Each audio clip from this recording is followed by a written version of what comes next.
ボイストレーナーのつるさんです。皆さんいかがお過ごしでしょうか。今回の動画はですね、SnowMan 阿部亮平、いっそ嫌いになれたらミュージックビデオ。こちらを見て歌声分析をしていきたいと思います。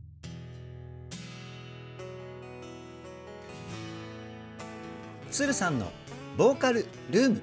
さあ、SnowMan ソロ曲歌声分析シリーズ第5弾ということでですね、今回は阿部さんのソロ曲いっそ嫌いになれたら、こちらをですね細かく歌声分析していきたいと思います。深澤さんと佐久間さん、そして舘様とラウールさんのソロ曲の方もですね、歌声分析の動画を公開しております。概要欄に載せてありますので、ぜひ気になった方はですね見ていただけたらなというふうに思います。そして今回は阿部さん、SnowMan の楽曲の中ではすごく優しくて温かい歌声、こちら僕一番ね大好きなポイントなんですけど、今回もその声をですねたくさん聞かせてもらえるのかなというふうに思って歌声分析をしたわけですけれども、いや本当にすごい歌声でした。歌の技術だったり基礎力が素晴らしいのはもちろんそうなんですけど、今回驚いたのはですね、阿部さんの歌声から伝わってくる感情の情景、これがですねすごく鮮明にイメージができて、この歌を歌えるプロのボーカリストは日本で何人いるんだろうっていうふうに思っちゃったぐらい感動したし、素晴らしいなっていうふうに思いました。そういった部分をどこよりも丁寧に細かくをテーマに歌声分析をしておりますので、ぜひ動画の最後までお付き合いよろしくお願いします。つるさんのボーカルルーム、こちらのチャンネルは私つるさんが気になっているアーティストの魅力をボイストレーナー目線で伝えるリアクション動画と歌声分析動画をメインで公開しているチャンネルです。今の話を聞いて気になった方はぜひチャンネル登録、高評価よろしくお願いします。そして動画の内容を気に入ってくださった方はですね、ぜひ SNS で宣伝していただけたら嬉しいなというふうに思います。それでは早速 SnowMan 阿部亮平、いっそ嫌いになれたら歌声分析 GO!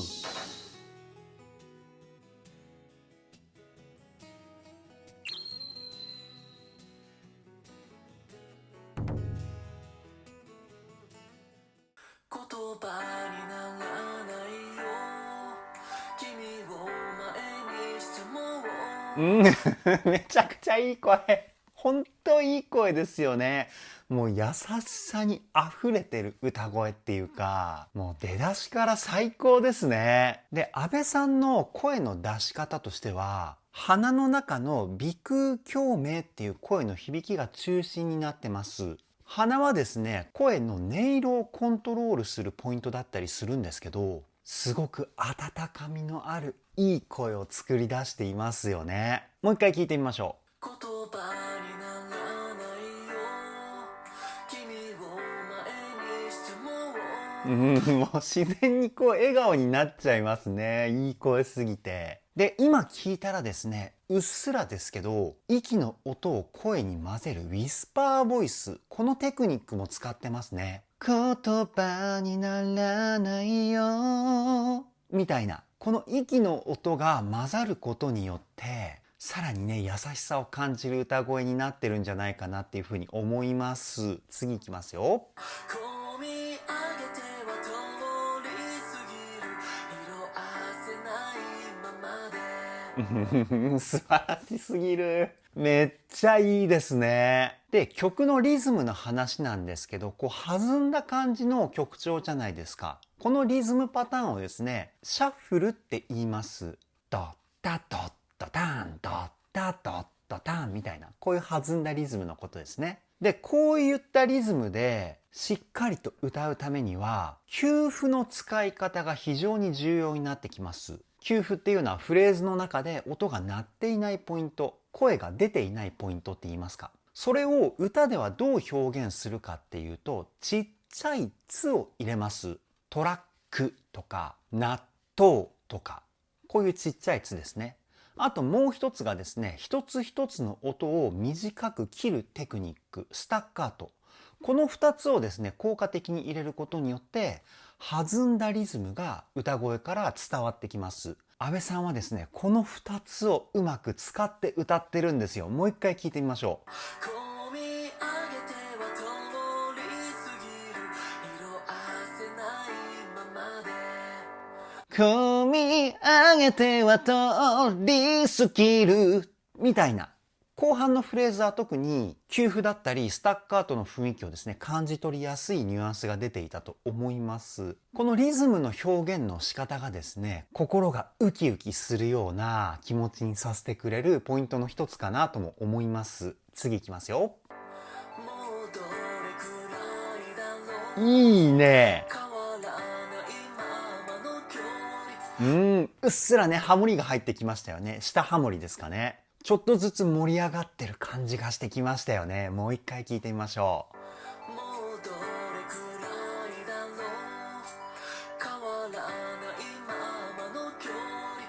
う。もうね大好きです。阿部さんの歌声とこのメロディー素晴らしすぎますね。で今のフレーズもですね休符だったりスタッカートな感じがすごくこう分かりやすい風に阿部さん歌ってますよね。次いきますよ。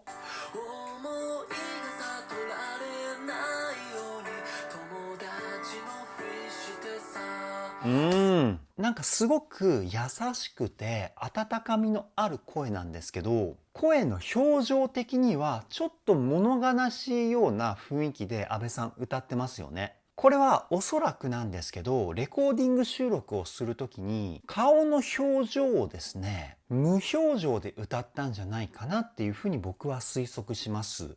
声っていうのは顔の表情ですごく雰囲気が変わります。笑顔で歌うと明るい声になりますし、悲しい顔で歌うと悲しい声になるっていう感じで、顔の表情ってそのまま感情が声に乗るんですよね。なのでこのポイントではなくて、歌い始めからずっとこの雰囲気が続いてると思うんですけど、おそらくね無表情で、あるいは悲しい表情で歌ったんじゃないかなっていうふうに僕は推測します。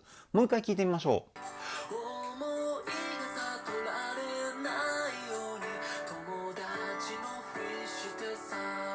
思いが悟られないように。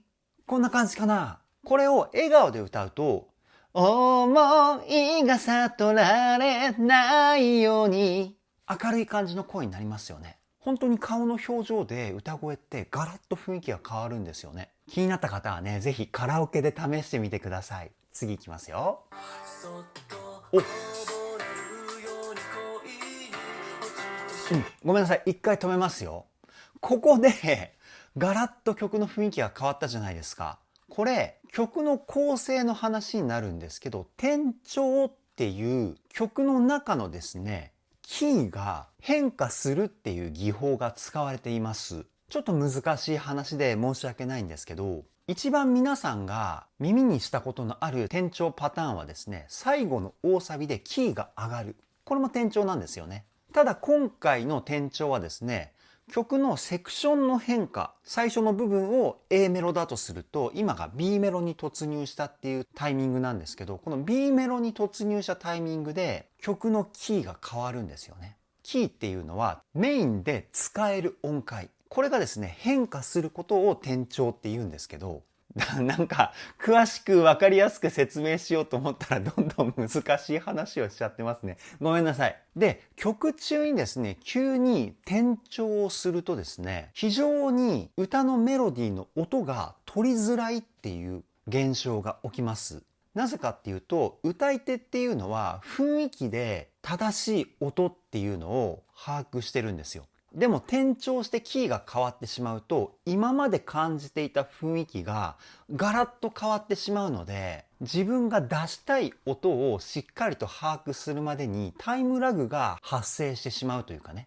だから転調した一発目の音っていうのは非常に取りづらいです。すごく難易度の高いポイント。もう一回聞いてみましょう。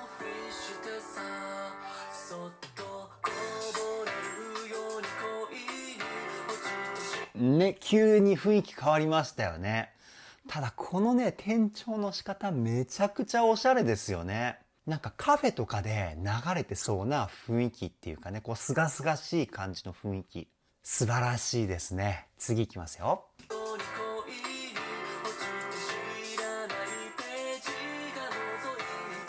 いいですね。このおしゃれな曲の雰囲気と阿部さんの声がですね、すごくマッチしてるんですよね。マイナスイオンがすごく出ているというか、癒し効果ありますよね。もう一回聞いてみましょ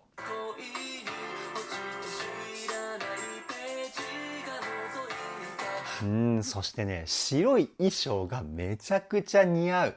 好青年って感じですよね。素敵すぎますね。次いきますよ。うわ今僕がうわって言った瞬間におそらくね気づいた方もいると思うんですけど、ここでもまた転調してるんですよね。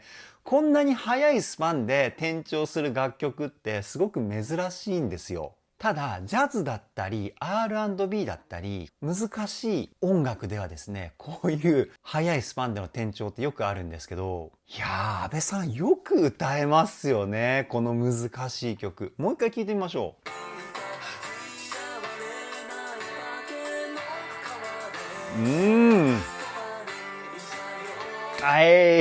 かっこいいですね。この難しいフレーズをさらっと歌ってる阿部さん、素晴らしすぎますね。次いきますよ。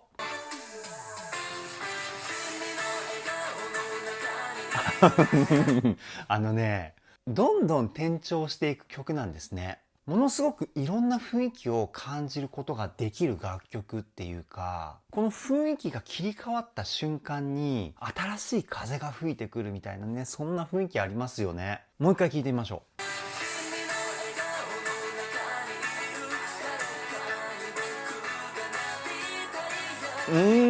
で、サビで僕が大好きな阿部さんの優しくて明るい声に変わってるんですよね。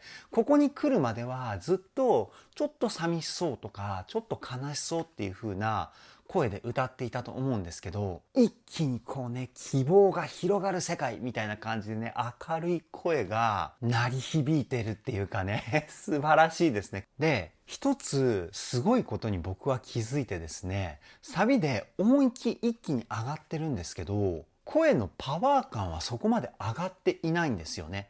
で、高い音域っていうのはどうしてもパワーが乗りやすくなります。息をいっぱい使って声を支える腹筋だったり背筋にも力が入りやすくなってくるので、力強い声になりやすいんですけど、でもですよ、阿部さんの声はですね、すごく聞きやすいふわっとした優しい声ですよね。この歌のテクニックすごいですね。歌のベーシックな部分がですね、しっかりと鍛えられている証拠です。次いきますよ。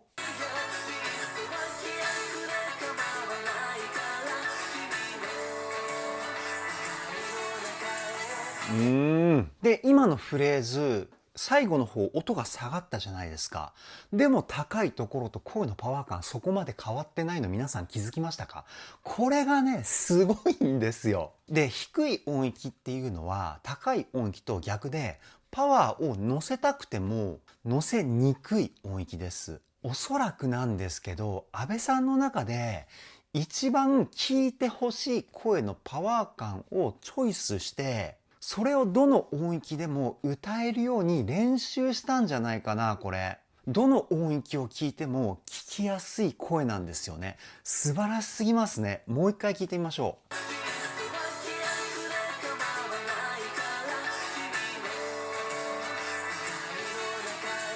ほらほら。世界の中をって言ってんのかな？歌詞ではね、世界の中へって書いてあるけど、聞いた感じ、おですよね。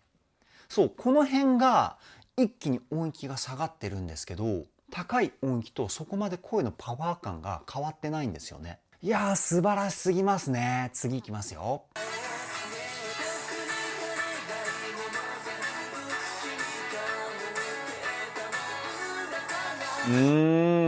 で、阿部さんの声はすごく優しいんですけど、リズム的な部分ではかなり強くアクセントって言われる強い音を表現してます。これは歌声分析が始まった最初の方に説明した休符だったりスタッカート、この辺はもちろん使ってるんですけど、それプラス言葉の子音の強さ、ここも意識して歌ってますね。言葉の子音に注目してもう一回聞いてみましょう。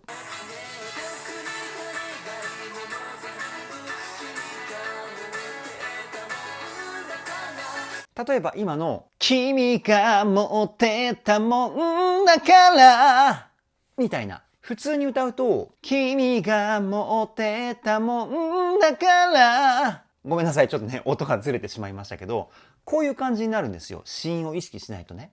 全体的に歯切れが悪くなったような雰囲気しませんか？でも子音を強く発音すると、君が持ってたもんだから歯切れの良さが出てきますよね。このテクニックをですね、安倍さん使ってるんですよね。で、歯切れが良くなるっていうことは言葉も聞きやすくなってくるっていうところにつながってくるので、歌詞の世界観がですね、ものすごく伝わってくる歌になってくるんですよね。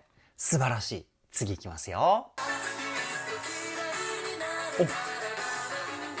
今のところちょっとメロディーのニュアンスは変わるんですね。同じ音でタラララっていう風に流れたところが嫌いにじゃないですか。多分ね、今まで来たメロディーの流れからすると。でもここの部分は嫌いにこういう風に上がってますよね。こうね、ちょっとだけ変えるっていうところがすごくおしゃれですよね。もう一回聞いてみましょう。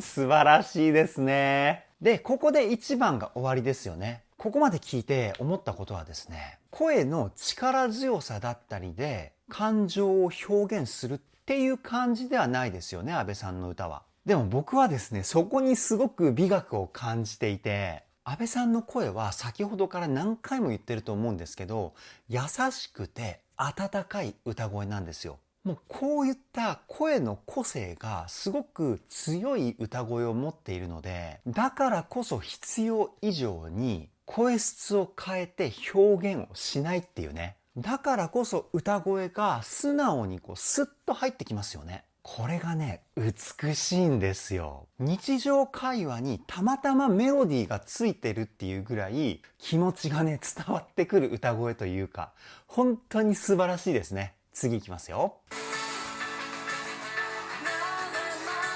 いいね。このね、この自然をバックにした安倍さんもね、すごく新鮮ですよね。僕は SnowMan の動画を見るときは、だいたいね、ライブ会場でパフォーマンスをしていたり、ミュージックビデオもね、ものすごく綺麗なセットが組まれて、そこでパフォーマンスしてる SnowManっていう映像をよく見ていたんですけど、今回の安倍さんのミュージックビデオは、公園の一箇所みたいなシーンじゃないですか。こういうね、日常感があるところでの安倍さんの姿、なんかすごく親近感が湧きますね。次いきますよ。息が切れてる。ね、こういうところ、すごく親近感が湧きませんか？今までよりも近い距離で安倍さんのことを感じることができるっていうか、いや、なんかね、嬉しい気持ちになってきました。次いきますよ。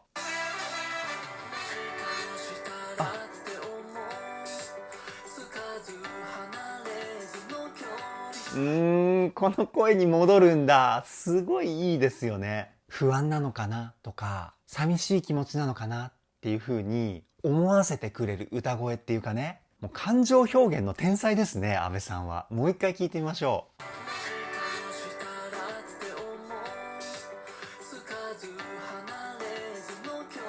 気持ちが伝わりすぎてね、今ね、鳥肌がやばいです。本当に素晴らしいですね。次行きますよ。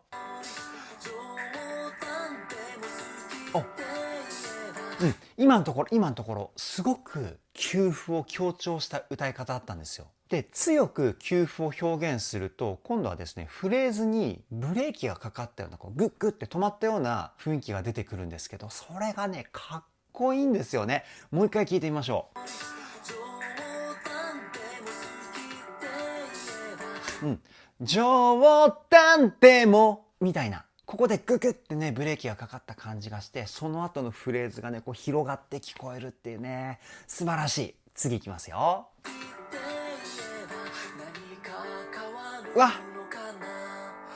何か、みたいな感じで、ちょっとね、ガラガラって音が入ったじゃないですか。これがね、すごく切ない。心のどこかでは諦めてる安倍さんがいるのかな。もう一回聞いてみましょう。ほら、切ない気持ちを伝えたいけど、伝えれていない安倍さんがいるんですね。この曲の歌詞の世界観とですね、安倍さんの歌声がマッチしすぎていて、すごく今ね、感動してます。次いきますよ。ちょっと君が僕を見つめるたびに素戻りはできなくなる。ここのフレーズなんですけど、ちょっと拗ねているような感情を僕は声から感じたんですけど、その他の皆さんはどういう風に感じましたでしょうか？なんかね、声が少しだけ力強くなったんですよね。で、声の響き的にどう変化したかというと、鼻中心の声質作りだったのに対して、今回のポイントはですね、声の太さだったり、声の厚さを作り出す胸の中の空間、胸腔共鳴。こちらの響きがですね、少しだけ歌声にプラスされてます。もう一回聞いてみましょう。ちょっと君が僕を見つめるたびに素戻りはできなくなる。それとなんかちょっとね、口をこう尖らせて歌ってるようなニュアンスも少しだけ僕はね感じるんですけど、だからちょっと拗ねたような声に聞こえたのかな。おそらく顔の表情でいろんな世界観をですね、歌声で表現してるんじゃないかなっていうふうに僕は推測します。次いきますよ。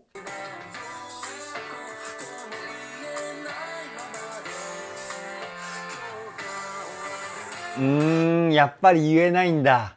なるほどね。今日も気持ち伝えれなかったよっていうジレンマなのかな。それが先ほどのちょっと拗ねているような感情を感じた声質だったのかもしれないですね。もう一回聞いてみましょう。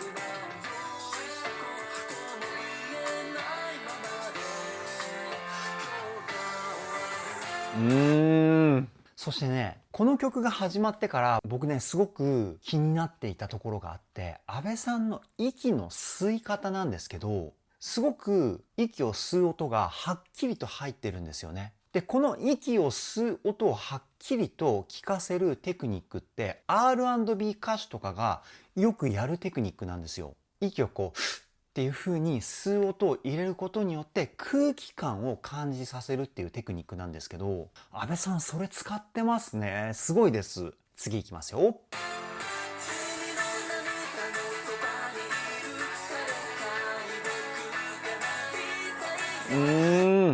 すごくね、こう、力強い感情を感じる歌声ですよね。君のために何かしてあげたいっていう感情なのかな。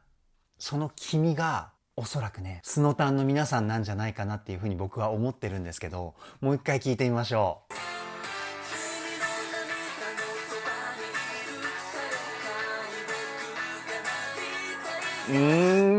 すごく感動しますね。おそらく歌ってる時にイメージしてるのは、スノタンの皆さんのことだと思うんですけど、もうそう考えたらね、本当に感動します。次いきますよ。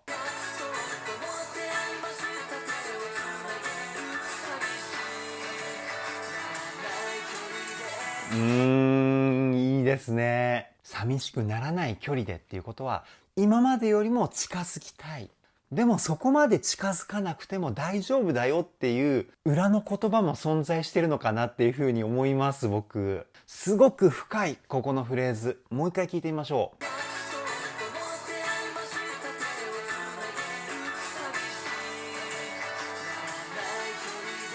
多分ね、多くの人は、すごく近い距離っていう風にイメージすると思うんですけど、僕はね、寂しくならない距離。この言葉でですね、先ほども言ったように、そこまで近くに行かなくても大丈夫だよっていう相手を気遣ってる気持ちもね、感じれるんですよね。安倍さんの優しい気持ちがね、この言葉に詰まってるというか、なんかそういう風に感じました。次いきますよ。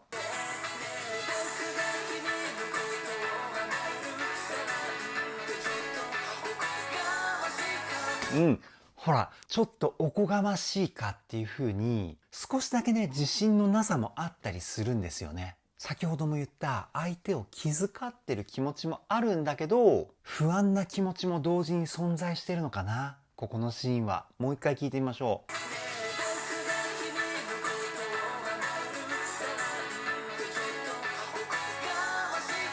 う。で、サビっていうのは、基本一般的に一番伝えたい感情の言葉がですね、歌詞になるパターンが多いんですけれども、今回の阿部さんのいっそ嫌いになれたら、ここは阿部さんが歌っている君に対しての思っていることを歌っているっていうポイントですよね。すごくメッセージ性のある歌詞っていうわけではないんですけど、すごく続きが気になりますよね。阿部さんが歌ってるから続きが気になるとか、どんなことを思ってるのかもっとたくさん聞きたいっていう気持ちにさせてくれると思うんですけど、いやー、阿部さんね、歌うまいんですけど、歌がうまいことよりも、この言葉の意味をですね、いろいろ考えたいとか、この先どういう風な言葉が出てくるんだろうっていうね、先が気になるっていうかね、そういう風に思わせてくれるこの歌のパワー、本当に素晴らしいですね。次いきますよ。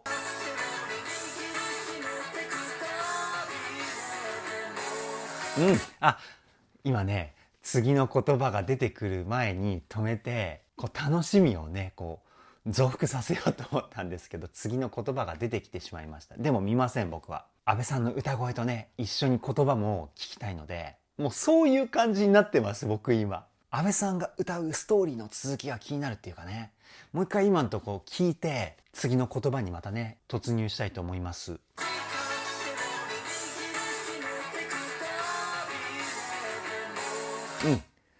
今はちゃんと止めれましたよ。握りしめて、くたびれても手をつなぎ続けて、手がちょっと疲れてきたよみたいな状態かな。この後にどういう言葉が来るんでしょうか。行ってみましょ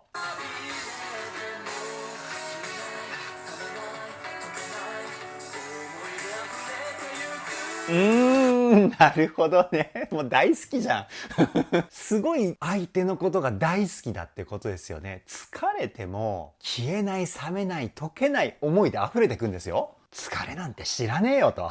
あなたのことが大好きすぎるんだよと。そういうことですよね。なんかね、ほっこりしてきました。いやー、こういう気持ちがね、ストレートに伝わってくる歌に出会うのも僕の中では珍しいなっていうふうに思ってて、やっぱさすが阿部さんですよね。次いきますよ。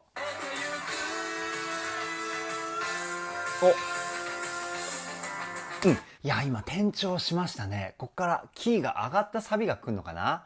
いやー、どんな感じになるんだろう。楽しみですね。いきますよ。あれかっこいい。キーが上がった雰囲気があったんですけれども、実際のサビはキーが変化しないっていう感じでしたね。でもサビ前の間奏の部分ではキーがね、ちょっと上がった雰囲気があるんですよ。で、ここからまた元のキーでサビが始まることによって若干サビの入りは物悲しいっていう雰囲気があったんですけれども、その後にですね、決めって言われるバンド全体でのリズムをですね、合わせるフレーズが入って、そこに阿部さんの歌のリズムも合わせたような箇所がありました。こういう決めが入るとですね、その瞬間から一気に盛り上がるんですよね。場所としてはダンダンダンダンみたいなところ、もう一回流しますんで、決めの場所確認してみてください。いきますよ。かっこいい。もうね、僕が好きなかっこいいアレンジが今のところ全部入ってましてね、決めと、バーンのところです。多分ね、これで伝わらないですよね。ごめんなさい。今は、バーンみたいなとこです。これね、僕大好き。ここがおそらく大サビの部分ですよね。もう本当にね、盛り上げてくれますね。最高すぎる。次いきますよ。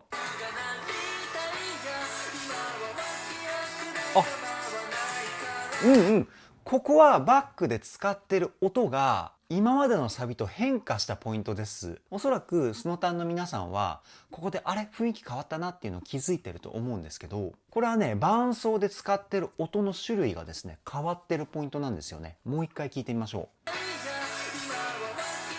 ほらほら。脇役で、ここのあたりの音の雰囲気がちょっと変わってますよね。ここはですね、さっき言った伴奏の音の種類が変わってるポイントです。次いきますよ。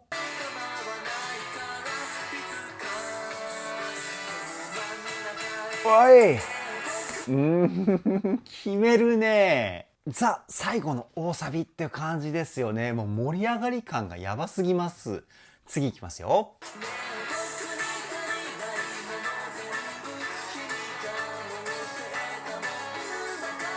僕に足りないものは君が全部持ってるんだと。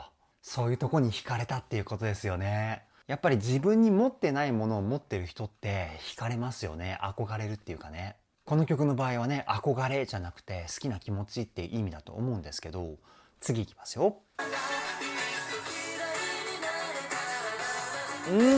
ここでタイトルのワードが出てきましたね。いっそ嫌いになれたらだなんて。この言葉が出てくると、僕はね、タイトルの言葉が歌詞に入ってるポイントっていうのは、この曲の中の一番のパワーワードだと思うんですよね。タイトルの言葉の意味のアンサーが待っているっていうポイント。果たしてこのいっそ嫌いになれたらっていう言葉はどういう風なストーリーで進んでいくんだろうっていうのがね、わかるポイント。楽しみですね。いきますよ。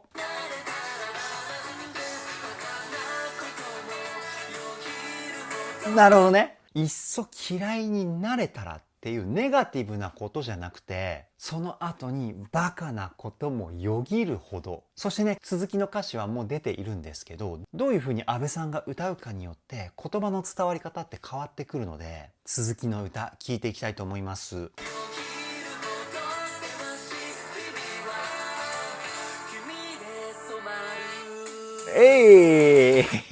なるほどね。大好きすぎて、いっそ嫌いになれたらっていうことか。なるほどね。すごくいい。